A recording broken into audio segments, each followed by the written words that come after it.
اعوذ باللہ من الشیطان الرجیم بسم اللہ الرحمن الرحیم۔ شروع اللہ کے پاک نام سے جو بڑا مہربان اور نہایت رحم کرنے والا ہے۔ اردو ضیف آفیشیل کے ناظرین السلام علیکم ورحمۃ اللہ وبرکاتہ۔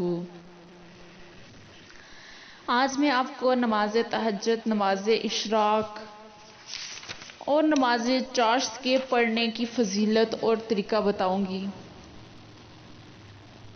نماز تہجد، تہجد کے معنی ترک نوم کے ہیں، چونکہ یہ نماز عشاء کی نماز کے بعد رات کو سو کر اٹھنے کے بعد پڑھی جاتی ہے، اس لیے اسے تہجد کہا جاتا ہے۔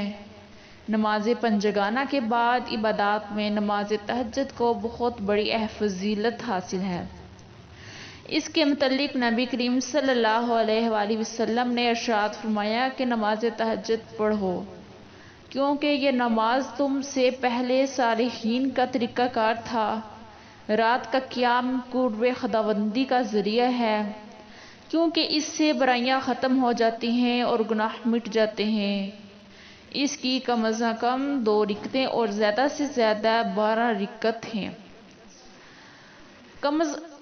کم سے کم ہم اس کی 2 رکعتیں پڑھ سکتے ہیں اور اس کی جو زیادہ سے زیادہ رکعت ہیں وہ ہیں 12۔ اللہ تعالیٰ کے خاص بندوں کی یہ محبوب نماز ہے۔ اس نماز کی قرات میں طویل سورتیں پڑھنا سنت ہے۔ نماز اشراق، نماز اشراق وہ نماز ہے جو سورج کے 1-2 نیزے بلند ہو جانے پر پڑھی جاتی ہے۔ نبی کریم صلی اللہ علیہ وسلم نے ارشاد فرمایا کہ جو شخص نماز فجر کی نماز جماعت کے ساتھ پڑھے، پھر ذکر الہی کرتا رہے یہاں تک کہ سورج بلند ہو گیا، یعنی طلوع کو 20 منٹ گزر گئے ہیں، 2 رکعتیں پڑھے تو اسے پورے حج و عمرے کا ثواب ملے گا۔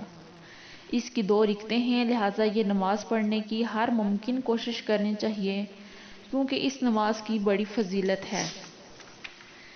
نماز چاشت، اس نماز کا وقت آفتاب بلند ہونے سے شرعی نصف النہار تک ہے، اور بہتر یہ ہے کہ 1/4 دن چڑھنے پر پڑھے۔ اس کی کم از کم 2 رکعتیں اور زیادہ سے زیادہ 12 رکعتیں ہیں۔ ہم اس کی کم سے کم 2 رکعتیں پڑھ سکتے ہیں اور زیادہ سے زیادہ اس کی جو رکعات ہیں وہ ہیں 12۔ اس نماز کی بہت ہی زیادہ فضیلت ہے۔ ہمیشہ پڑھنے والوں کے سب گناہ بخشے جاتے ہیں، اگر چاہے سمندر کی جاگ کے برابر ہوں۔ اس کے واسطے جنت میں سونے کا محل ہوگا۔ تو میں امید کرتی ہوں کہ آپ کو آج کی ویڈیو اچھی لگی ہوگی۔ اگر اچھی لگی ہو تو اسے لائک کریں اور صدقے جاریہ کی نیت سے اپنے دوستوں کے ساتھ ضرور شیئر کریں۔ تو ملیں گے ایک اور نئی ویڈیو کے ساتھ، تب تک کے لیے اللہ حافظ۔